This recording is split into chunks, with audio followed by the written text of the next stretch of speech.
बताओ, ऐसी कौन सी चीज़ है जो करते तो लगभग सब हैं, पर जिसे मानना या स्वीकार कोई नहीं करना चाहता। कोई ऐसी चीज़ जिसके बारे में बात करने में लोग शर्माते हैं, झिझकते हैं, जो गलत नहीं है पर सामाजिक तौर पर उसे छिपाने की, पर्दे में रखने की कोशिश की जाती है। मैं बात कर रही हूँ सेक्स से जुड़ी बातों की। तो आज हम सुनेंगे दो बेस्ट फ्रेंड्स की चर्चा कामुकता और यौन स्वास्थ्य के विषय पर। और इस चर्चा के माध्यम से हम जानने की कोशिश करेंगे कि जब बात हो सेक्स से संबंधित तो मन में कैसे डर या सवाल आ सकते हैं। हेलो, हाय और वेलकम दोस्तों। स्वागत है आपका इस खास पॉडकास्ट श्रृंखला में जिसका नाम है मैं और मेरी बेस्टी। यारों, दोस्तों, सखी सहेलियों के बीच कुछ चटपटी ज़रूरी बातें, ऐसी बातें जो सिर्फ हम अपने बेस्ट फ्रेंड के साथ करते हैं। तो सुनते हैं बेस्टीज लता और संदीप से। ये दोनों उत्तर प्रदेश के एक छोटे से गांव से हैं। 25 वर्षीय संदीप MBA की पढ़ाई कर रहे हैं, वहीं 26 वर्षीय लता एक प्राइवेट सेक्टर में काम कर रही हैं। संदीप और लता, आप दोनों का स्वागत है इस पॉडकास्ट श्रृंखला में। हेलो। हाय। आपको क्या लगता है, सेक्स और प्यार में कोई अंतर है या नहीं? मेरे हिसाब से बहुत अंतर है। प्यार इज़ आपकी म्यूचुअल अंडरस्टैंडिंग है जो आप एक व्यक्ति दूसरे व्यक्ति के साथ करता है, आप सहज महसूस करते हैं साथ में। और sex is a kind of a physical need जो आप पूरा करते हो अपने अपोजिट जेंडर के पार्टनर के साथ। तो दोनों में काफ़ी डिफरेंस है, फिजिकल नीड और आपके हार्ट को आपको इमोशनली जो नीड है। इमोशनली मैं प्यार को इमोशनल नीड बोल सकते हैं और फिजिकल नीड को अपन सेक्स बोल सकते हैं। तो दोनों काफ़ी डिफरेंट है। तो आपने पहली बार सेक्स कब किया था? आई थिंक आज से 1.5 साल पहले, जब मैं 24 वर्ष का था। लता, आपकी क्या राय है इस पर? प्यार का पता है लेकिन सेक्स का नहीं पता है। प्यार का वही होता है ना कि अगर हम अपने मन की अगले से फीलिंग सारी चीज़ें शेयर करते हैं तो वो अलग बात है, पर सेक्स का नहीं पता मेरे को। मतलब मैं ऐसे न्यूज़ वगैरह सुनती रहती हूँ ना कि मतलब दोनों रिलेशनशिप में थे और ऐसा हो गया, बच्चा हुआ और ये वो, तो शादी नहीं हुई, छोड़ के भाग गया। वो सारी चीज़ें मतलब मन में रहती भी हैं और अंदर से हमारा ये भी डर रहता है कि मैं बाहर हूँ, अगर फैमिली को पता चला कि हाँ किसी से बात करती है या मतलब कुछ भी, तो मतलब मुझे लगता है कि मेरे साथ बुरा होगा। इससे एक बात जो निकल के आती है वो ये है कि जाने अनजाने में ही सही, लड़कियों के सेक्स करने या ना करने के निर्णय में परिवार और समाज की भी भूमिका रहती है, जिसे हम अक्सर लोग क्या कहेंगे के रूप में बाहर आते देखते हैं। सेक्स को लेकर हम क्या सोचते हैं, सेक्स करने की इच्छा होना या ना होना, ये सब काफ़ी हद तक निर्भर करता है कि हमारे पास कितनी जानकारी है। अनजान चीज़ों से तो हर कोई घबराता है, पर एक बार अंदाज़ा लग जाए कि सेक्स होता क्या है, इसको करते समय किन चीज़ों का ध्यान रखना चाहिए, फिर हमारे विचारों में ज़्यादा स्पष्टता आ जाती है और हम सेक्स को लेकर ज़्यादा दुरुस्त निर्णय ले सकते हैं। पर फिर बात आती है कि ये समझ और स्पष्टता लाई कहाँ से जाए? जानकारी इकट्ठा करके। पर ये जानकारी आखिर मिलेगी कहाँ से? संदीप, आप बताएं, आपने सेक्स की जानकारी कहाँ से ली? थोड़ा थोड़ा हर जगह से मिली है। सबसे पहले तो हमको स्कूल में ही सिखाया जाता है। जब आप 8th या 9th या 10th क्लास में होते हैं तो आपको बायो के सब्जेक्ट में थोड़ी बहुत आपको नॉलेज दी जाती है। और थोड़ी जानकारी जब आप अपने अपोजिट जेंडर के साथ थोड़ा टाइम स्पेंड करते हैं और आप जब इंटीमेट होते हैं तो थोड़ा आपको वो भी बताते हैं, थोड़ा आपको पहले से ऑलरेडी पता होता है। तो जो आपके मन में ऐसी चीज़ें हैं जो आपको नहीं पता चल पाती बिकॉज आपने अपोजिट जेंडर के साथ टाइम स्पेंड नहीं किया है, तो वो आपको उसके हेल्प से पता चल जाती हैं। तो काफ़ी हद तक तो मुझे स्कूल से ही पता चल गई थी और बचा कुचा मेरी माताजी और मेरी पार्टनर की हेल्प से। लता, आप बताओ। और इसकी जानकारी नहीं है। नहीं, मुझे इसके बारे में जानकारी नहीं है और ना ही मैंने कभी किया है, क्योंकि हमारी शादी होने वाली थी तो ऐसे मतलब रिश्ता देखा जा रहा था, तो ऐसे बात हो रही थी कि क्या तुम्हें इन सब चीज़ों के बारे में पता है। तो मैंने वो बात इग्नोर मार दी क्योंकि मुझे अच्छा नहीं लगा कि हम इस बारे में बात करें अभी, तो इसलिए मैंने उस बात को इग्नोर मार दिया था। सेक्स की बातों से शर्माना, क्या झिझकना या इससे जुड़ी जानकारी के लिए अपने पार्टनर पर निर्भर करना, ये तो लाजमी है, लेकिन खतरे से खाली नहीं है, क्योंकि इससे जुड़ा एक और बहुत महत्वपूर्ण मुद्दा है, गर्भ निरोध का। आपके जीवन को महका सकती है। ये मालाडी गर्भ निरोधक गोलियां, ताकि आप और आपका परिवार रहे खुशियों से भरा। Get new iPill, the emergency contraceptive pill. किशोर किशोरियों के साथ किए गए उद्या रिसर्च में पाया गया है कि गर्भ निरोध से जुड़ी सही और स्पष्ट जानकारी लड़कों और लड़कियों दोनों को ही कम होती है। लता, आपको क्या पता है गर्भ निरोध के बारे में? हाँ, गर्भ निरोधक दवाएं हमने कुछ मतलब सहेलियों से सुना था, और मतलब एक मेरी जानी मानी फ्रेंड थी, साथ में काम करती थी, तो देखा था मैंने उसके पास। तो मैंने अपनी एक फ्रेंड के पास आईपीएल देखी थी, तो मैंने दूसरी फ्रेंड से पूछा था कि इसने ये क्यों रखा हुआ है। तो उसने हमें थोड़ी सी जानकारी बताई थी कि ये इसलिए होता है कि मतलब खा लो फिर सेक्स करो तो बच्चा नहीं ठहरता है। कभी आपने टीवी पर ये सब एड्स नहीं देखे हैं? नहीं, जब से हमारे हाथ में फोन आया है तो थोड़ा बहुत तो जानकारी है। संदीप, आपका क्या ख्याल है? वो मुझे बहुत अच्छे से याद है। हमारे घर में डिश नहीं लगी हुई थी, दूरदर्शन का टाइम था, तो एक सीरियल आता था समथिंग विजय करके, वो एक डिटेक्टिव था विजय। तो उसमें भारत सरकार के द्वारा काफ़ी उसमें चीज़ें ऐसी बतवाई जाती थी उस सीरियल के माध्यम से, बिकॉज दूरदर्शन उस समय में काफ़ी लोग देखते थे, तो ताकि जितने भी भारत के नागरिक हैं सबको ये सब जानकारी मिले।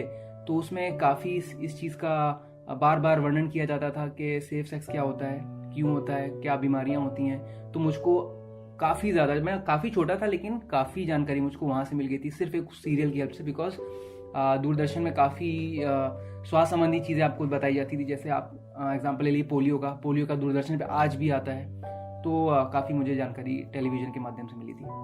तो जैसा कि आपने बताया कि मतलब आपको सेक्स और प्रजनन स्वास्थ्य के बारे में या गर्भ निरोधक गोलियों के बारे में इतनी जानकारी नहीं है, तो आपको कभी ऐसा कोई तनाव महसूस नहीं होता है कि शायद मेरे आसपास के लोगों को जानकारी है और मुझे नहीं है? कभी ऐसी शर्मिंदगी आपको महसूस हुई है? नहीं, हर कोई चाहता है ना कि उसे मतलब हर तरीके की जानकारी हो, लेकिन वही होता है ना कि अभाव होता है। अगर मैं चाहूँ कि मैं पोर्न वीडियो देखूं, मतलब मेरे मन में ये सवाल उठे कि मुझे भी देखना चाहिए, तो हमें ये जानकारी नहीं है ना कि हम कहाँ से सर्च करेंगे, कैसे सर्च करेंगे। तो वही बात यहाँ भी है कि वो जानकारी हमें नहीं है। तो आप इन सब के बारे में किससे खुल के बात कर सकते हैं या करते हैं? जैसे मैं बात तो ऑलमोस्ट किसी से भी कर सकता हूँ जो इस बारे में शर्मिंदा महसूस ना करे या जिसको शर्म ना आए या जो असहज महसूस ना करे। मैं सभी से बात कर सकता हूँ, बिकॉज आई थिंक हेल्थ के बारे में बात करना आजकल बहुत इंपॉर्टेंट है, चाहे वो किसी भी तरह की हेल्थ के बारे में आप बात कर रहे हो, मेंटल हेल्थ हो या सेक्सुअल हेल्थ, कोई भी हेल्थ हो, आप बात कर सकते हैं। और वैसे मैं ऐसे किसी से करता नहीं हूँ, लेकिन जब लगता है कि हाँ करनी चाहिए, जब लगता है कि हाँ यहाँ पर ज़रूरी है इस बारे में बताना या डिस्कस करना, तो वहाँ पे मैं शर्माता भी नहीं हूँ। बहुत बढ़िया संदीप, बहुत कम ही लोग हैं जो सेक्स के मुद्दे पर खुलकर बोलते हैं। नया ultra slim Durex jeans pocket bag. TV channels not to air condom ads till 10 p.m. has evoked a huge debate since Monday. 2 condom का बैग अब सिर्फ 25 रुपए में। गर्भ निरोध की जानकारी लड़के लड़कियों सबको होने की ज़रूरत है। गर्भ निरोध खुद को सुरक्षित रखने का एक तरीका है।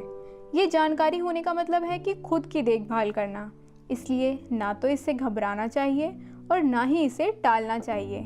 आगे जाके गर्भ निरोध और गर्भ निरोध की जानकारी ही हमें अपने प्रजनन स्वास्थ्य की देखभाल करने में मदद करती है। गर्भ निरोध की जानकारी में भी लैंगिक असमानताएं होती हैं, जैसे कि लड़कों को कॉन्डम के बारे में ज़्यादा पता होगा और लड़कियों को गर्भ निरोधक गोलियों के बारे में, पर ये जानकारी ज़्यादातर कहीं सुनी बातों से ही आती है। ऐसे में हमारा खुद के प्रति फ़र्ज़ बनता है कि हम गर्भ निरोध के बारे में सही जानकारी खोजें और इसकी मदद से अपने जीवन में सुरक्षित यौन संबंध बनाने का प्रयास करें। एक बात और है जिस पर गौर करना ज़रूरी है, वो ये है कि गर्भ निरोध की जानकारी होना सिर्फ व्यक्तिगत पहल का नतीजा नहीं होता, बल्कि ऐसी कई सारी चीज़ें हैं जो इस तरह की जानकारी के रास्ते को मुश्किल या आसान बनाती हैं। जैसे सामाजिक और आर्थिक स्तर से पिछड़े वर्ग के किशोर किशोरियों में ये जानकारी सबसे कम पाई गई, वहीं ज़्यादा पढ़े लिखे किशोर किशोरियों में, ज़्यादा पारिवारिक आय वाले घर के बच्चों में ये जानकारी ज़्यादा पाई गई। तो कॉन्ट्रासेप्टिव्स यानी कि गर्भ निरोधक सेवाओं और या उन जो भी वो दवाइयाँ होती हैं उनके बारे में आपको कोई जानकारी है? हाँ जी, मुझे थोड़ी जानकारी है। मैं 1-2 दवाइयों को नाम जानता हूँ। जैसे कि जब मैं 8th या 9th क्लास में था तो मुझे याद है एक गोली आती थी मालाडी करके, उसको टीवी में ऐड भी आता था, उसका उसका नाम था मालाडी गर्भनिरोधक गोली करके, तो वो मुझे थोड़ा पता है, अभी धुंधली मेमोरी है उसकी। लता, आपको कॉन्डम के बारे में कितना पता है? अरे यार, इसके बारे में तो कुछ भी नहीं पता है। अच्छा लता, आपको बता दें कि आजकल किशोर व किशोरियाँ डिजिटल और सोशल मीडिया का इस्तेमाल दोस्तों व अन्य लोगों से बातचीत करने के लिए तो करते ही हैं, साथ ही वे हर तरह की जानकारी भी इंटरनेट पर खोजते हैं। पर जहां एक तरफ इंटरनेट के इस्तेमाल में बढ़ोतरी हुई है, वहीं दूसरी तरफ डिजिटल मीडिया के इस्तेमाल में भी लैंगिक भेदभाव होता है। और इतना ही नहीं, उद्या रिसर्च से ये भी पता लगा है कि समय के साथ साथ ये भेदभाव बढ़ भी रहा है। यानी लड़कियों को मोबाइल फोन और इंटरनेट इस्तेमाल करने की उतनी आज़ादी नहीं है जितनी लड़कों को है। और तो और लड़कियों को इस डिजिटल दुनिया में उत्पीड़न व शोषण का भी सामना करना पड़ता है। लता, क्या आपके साथ ऐसा कुछ हुआ है? तो बहुत से लोग होते हैं, नंबर भी मांगते हैं हमारे, तो नंबर तो दे देते हैं, लेकिन अगर हमें पता है कि हमने सेव किया हुआ तो हम ऐसे नहीं उठाते, क्योंकि एक बार में पता चल जाता है कि उस व्यक्ति का रुझान क्या है। अच्छा, कोई आपका ऐसा सोशल मीडिया पर ऐसा कोई दोस्त है जिसको आप जानते नहीं हैं? जी, बहुत से ऐसे दोस्त हैं। क्या बातें होती हैं उनसे? यूजली मेरी उनसे कोई बातें नहीं होती। वो मेरे दोस्त इसलिए हैं क्योंकि मैं उनको फ्रेंड बना लेता हूँ अपने फेसबुक पे, इंस्टाग्राम पे, जिससे कि अगर मैं कोई फोटो अपलोड करूँ तो उसको ज़्यादा लाइक आए। तो कभी आपने ट्राई नहीं किया कि उनसे आप बात कर सकें, दोस्ती बढ़ा सकें? नहीं, मैंने कभी ऐसी कोशिश नहीं करी। तो डिजिटल माध्यम जितना हमारे लिए मतलब कहें कि लाभदायक है, उतना ही हानिकारक भी है, क्योंकि मतलब लोग जो देखते हैं, आजकल के बच्चे जो देखते हैं वही करते हैं। चाहे हम मतलब ये अश्लील वीडियो देख लें, वैसे ही हरकत करते हैं, वैसे ही जानकारियाँ आती हैं, वैसे ही खबरें आती हैं कि मतलब ऐसा देखा और ऐसा ही कर रहा है। या हम अभी क्राइम पेट्रोल की बात कर लें तो कुछ ऐसी भी खबरें आती हैं कि उस हिसाब से बच्चे मतलब प्लान बनाते हैं। सही कहा लता, इन बातों का असर हमारी ज़िंदगी पर भी पड़ता है। ऐसा ही एक केस महोबा ज़िले का आया था, जिसमें 21 साल की लड़की का आरोप था कि गांव के ही कुछ लड़कों ने उसकी तस्वीर किसी नंगी शरीर वाली फ़ोटो में जोड़कर वायरल कर दी थी और उसे पता भी नहीं था। दूसरे लोगों से इस बारे में पता लगा और पुलिस रिपोर्ट भी की गई, लेकिन इस दौरान लड़की और उसके परिवार को काफ़ी मानसिक प्रताड़ना सहनी पड़ी। अंत में हम यही कहना चाहेंगे कि इंटरनेट और उससे जुड़े माध्यम हर सुविधा की तरह सोच समझकर और सीमा में इस्तेमाल किए जाएं तो उनके बहुत फ़ायदे हैं, और अगर इनको गैर जिम्मेदारी से इस्तेमाल किया जाए तो इनके कारण समस्याएं भी बहुत हो सकती हैं। तो रही बात सेक्स की, तो इसे सोच समझकर करने के साथ साथ इससे आनंद प्राप्त करना भी ज़रूरी है। इसे अगर एक कार्य समझकर या केवल प्रजनन के लिए किया जाए तो वो भी सही नहीं होगा। जितना इसके बारे में सोचना समझना ज़रूरी है, उतना ही इसमें आनंद खोजना भी। तो ये थी बेस्टी लता और संदीप की चर्चा, जिसमें जुड़ने के लिए आप सबका धन्यवाद। ऐसी ही और चर्चा हम लेकर आएंगे सिर्फ आपके लिए, तो जुड़िएगा ज़रूर इस पॉडकास्ट श्रृंखला में, मैं और मेरी बेस्टी के साथ। ये पॉडकास्ट उद्या अध्ययन के आधार पर चंबल मीडिया प्रोडक्शन के तहत बनाई गई है। इसकी स्क्रिप्ट निकिता और एडिट लक्ष्मी शर्मा और मेघा ने किया है। इस पॉडकास्ट के लिए आवाज़ फायजा हाशमी और ग्राफिक ज्योत्सना द्वारा बनाई गई हैं।